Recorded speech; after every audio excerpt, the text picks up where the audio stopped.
If you live abroad, especially in America, and you're thinking about moving to London, then this video is perfect for you. Why? Because I'm sharing top tips from American expats who have already made the move.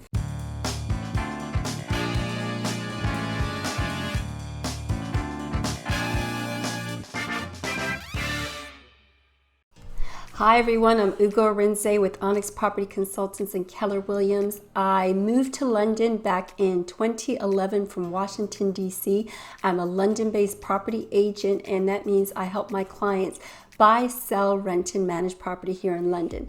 I especially love working with international clients because I can certainly help them and give them that perspective, having made the move and having had to figure out how to settle in to London. On my YouTube channel, I share lots of great information about the London property market and living in this diverse, dynamic, and cosmopolitan city. So please, if you haven't already subscribed, make sure you hit that subscribe button and hit the notification bell so you're alerted when I post my weekly videos. As a property agent who grew up in America, I specialize in working with Americans who've relocated to London. It's an experience that I share. There are many things similar to the States, but there are definitely many things that are different, especially if you're moving from a smaller town or city. So in this video, I went directly to some of my Facebook groups dedicated to American expats living in London and asked them, what would be some helpful tips you'd share, or what are things you definitely would do differently if you were moving to London again for the first time? So let's jump right in. The first thing they'd recommend is to get a bank account. Now, this is not as simple as it sounds because you need a UK address, but often you won't be able to get a UK address if you don't have a bank account, so it's a bit circular. Really, it's hard to overcome, but someone suggested the Monzo app, which is an online banking platform where you should be able to open an account. So if you're successful with that, definitely make sure to let me know. Some landlords may actually accept 6 months rent in advance if you're unable to pass tenant referencing because of the lack of bank accounts. But obviously that's a lot of money you're going to have to be prepared to come up with. The second key tip is to get an OYSTER card. This is our primary card for the transport system. While the OYSTER card is super easy to load and it's a good way to track your spending, if you have a contactless card, you can now also use that on the transport network as well. Keep in mind the London Transport Network no longer accepts cash to get on buses. Next key tip is to consider cycling to get around. Certainly in this current environment, cycling will become more of an option for many people than ever before. I do have to warn you though to make sure to wear a helmet and obey all the laws because London does have a high rate of accidents involving cycles. If you want more transport options, make sure to check out my video on 10 ways to get around London. 4 is to get a national insurance number. This would be the equivalent of a social security number, so it's good for tracking your contribution to the national insurance system. But it's not requested as prevalently as you would be asked to share your social security number for ID purposes in America. The next key tip is to try to keep a US mobile or cellular phone number. Move your US number to a Google Voice number several days before you leave the US. Or you might even consider leaving it on a cell phone so that you can use it for WhatsApp. You need to access that number for lots of security code verification kind of things, as many credit cards, etc. won't let you use a foreign number. I know I've struggled recently when the bank accounts have added a second level of verification and they want to send a code to your cellular phone number or mobile phone and not just the email verification. One of my top tips is for cultural purposes, make sure to sign up to newsletters for galleries and cultural spaces. This will let you keep up with the latest of what's going on, get a real good sense of the city, and for many of the galleries it means that you'll be on their invite list for the exhibition openings, which involve free cocktails, opportunities to mix and mingle, meet new people, and they're often free. Another key tip I might suggest is to actually, if you love the arts and culture museums, is to go ahead and become a member of them because they offer great discounts and bonuses. And while many museums might be free for their general exhibits, many of their special exhibitions will involve a fee.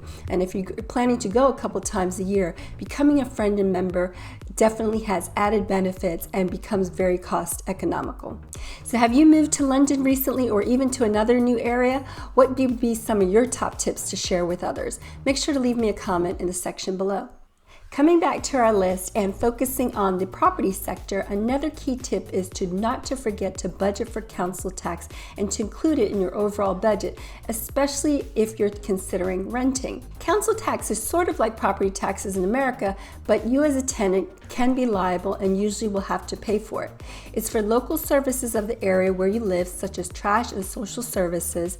And the other thing you need to be prepared to pay for is a TV license to support the BBC.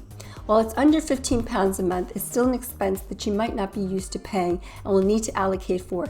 And even if you don't have a TV, if you're using a computer, that qualifies you as eligible for paying for a TV license. The next key tip is to check out thrift stores. Thrift stores abound here in the UK, and most high streets will have quite a few.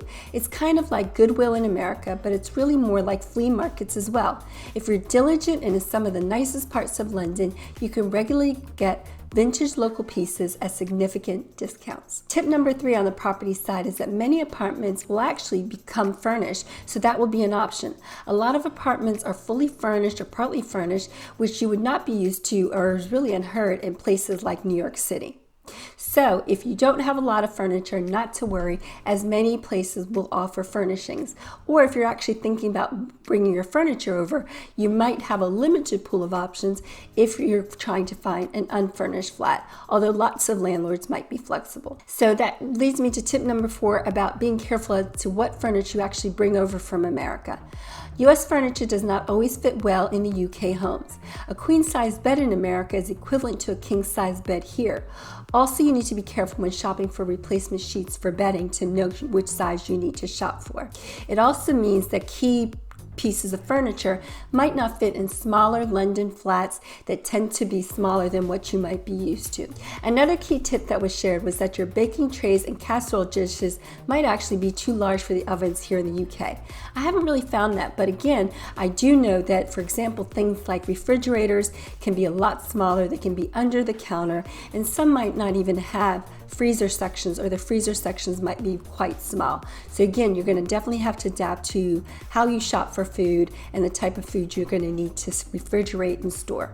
On the appliance side, no point in really bringing most appliances as the wattage doesn't match, and you should be able to get pretty much what you need here. So I hope this video has been helpful in providing you some key tips on things to consider if you're thinking about moving to London and what you're going to need to prepare for. If you're wondering about the cost of living in London, make sure to check out my video, which you've got the link here above, which is called Is London Expensive? If you like this video, please make sure to leave me a thumbs up and to subscribe if you haven't already done so.